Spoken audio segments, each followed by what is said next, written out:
Hello everyone. आज हम लोग सीखने वाले वोकैबुलरी। सीखने वाले हैं मतलब क्या, रट्टा नहीं मारने वाले। हम लोग सीखने वाले हैं कि लर्न कैसे करना चाहिए। हम लोग स्टार्ट करते कुछ 11 वर्ड्स आज के लिए देखते हैं, बाकी बाद में देखते हैं। कुछ ऐसे वर्ड्स जो अगर किसी और वर्ड के साथ में जुड़ जाते तो उसका मीनिंग किस प्रकार से चेंज करते थे। हमें वर्ड को समझना है ताकि हम लोग एग्जाम्स में क्वेश्चन सॉल्व कर सके। तो चलो देखते हैं पहला वर्ड कौन सा है।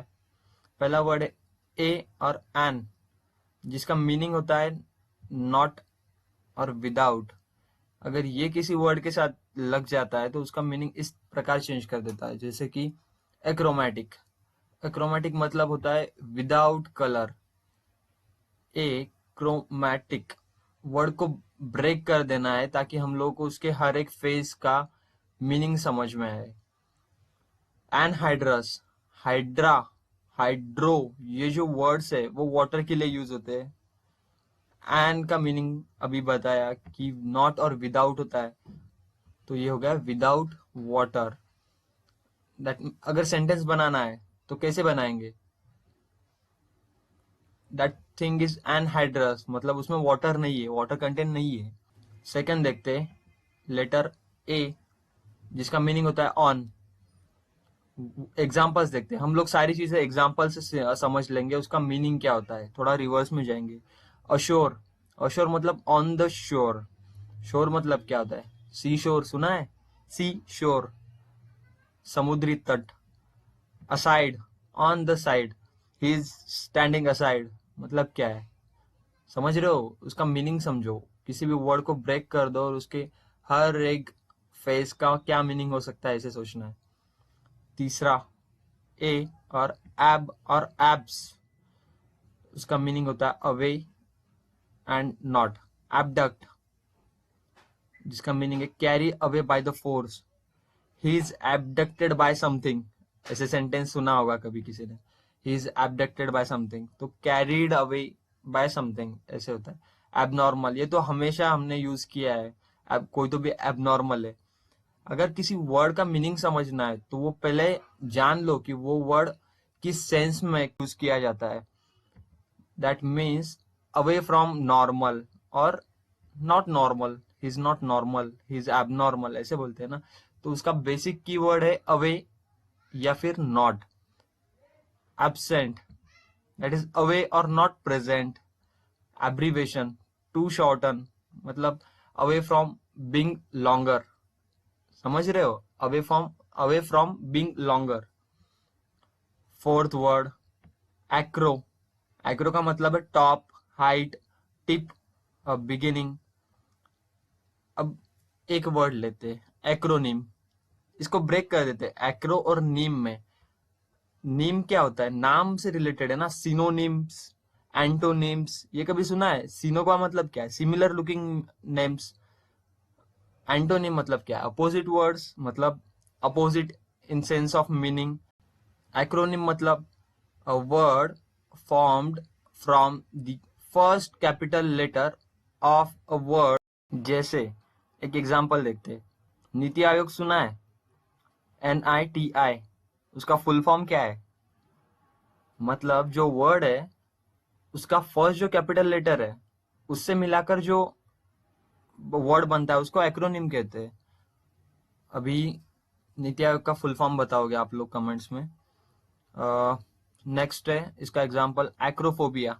फोबिया मैंने लास्ट वीडियो में ही बता दिया, ये डर से रिलेटेड होता है।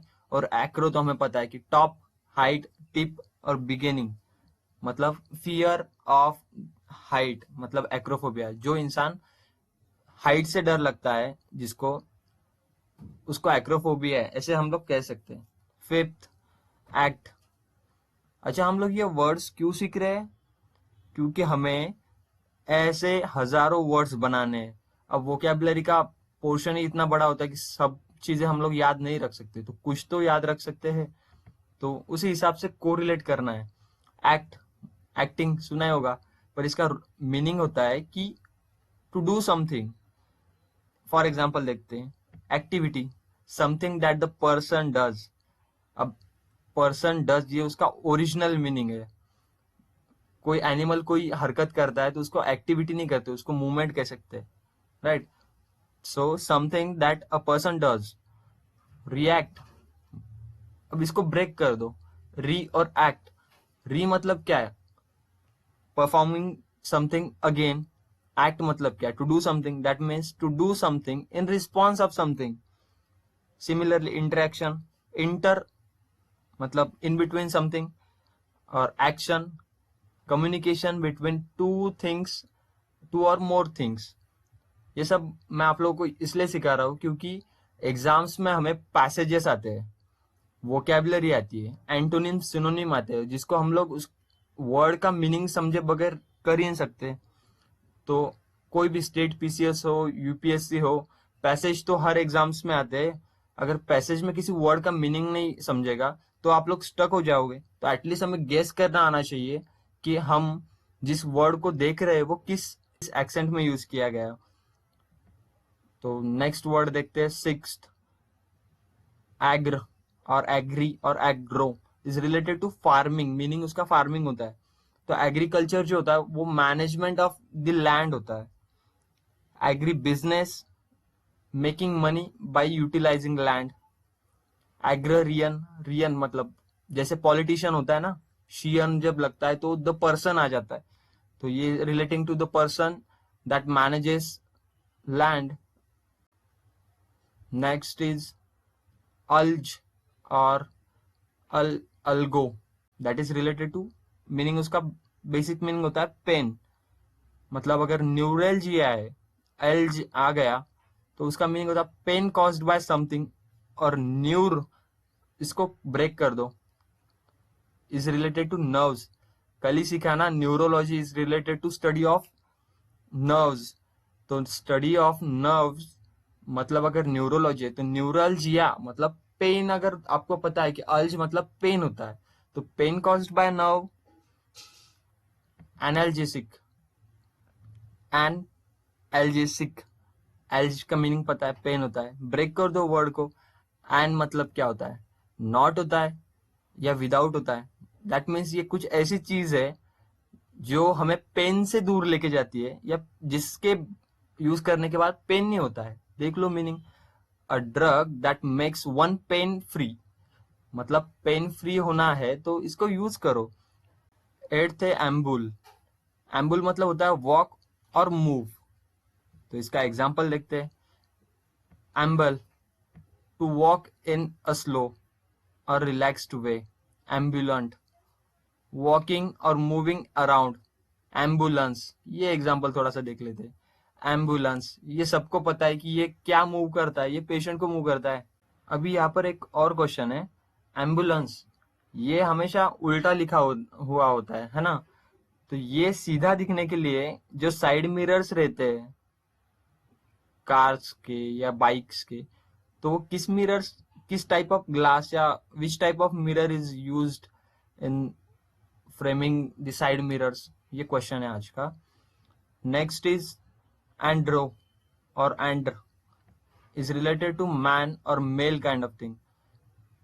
एंड्रोशियम एग्जाम्पल से समझते हैं।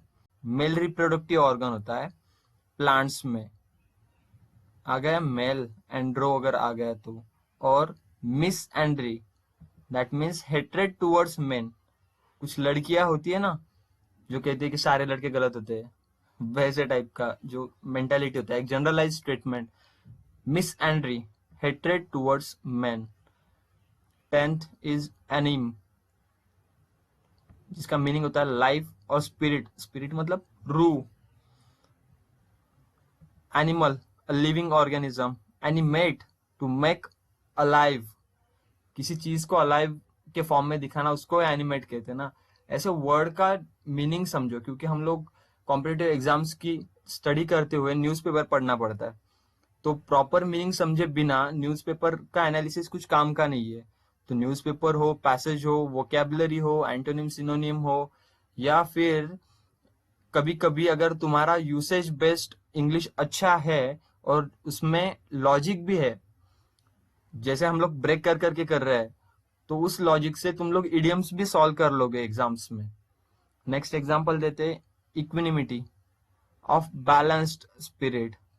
इक्वल मतलब सेम, बैलेंस, और एनिमिटी, एनिमिटी मतलब क्या है, लाइफ और स्पिरिट।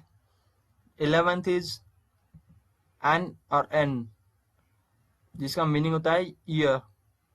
एग्जाम्पल से समझ लेते हैं। Anniversary, a date observed once a year. Annual देखते हैं, happening once a year. Millennium, ennium is 1000 years. Words का मीनिंग समझकर, उसका यूसेज समझकर, और अपने जो वर्ड्स याद है अपने डिक्शनरी में, अपने माइंड में, तो उसको हम लोग कैसे कोरिलेट कर सकते हैं।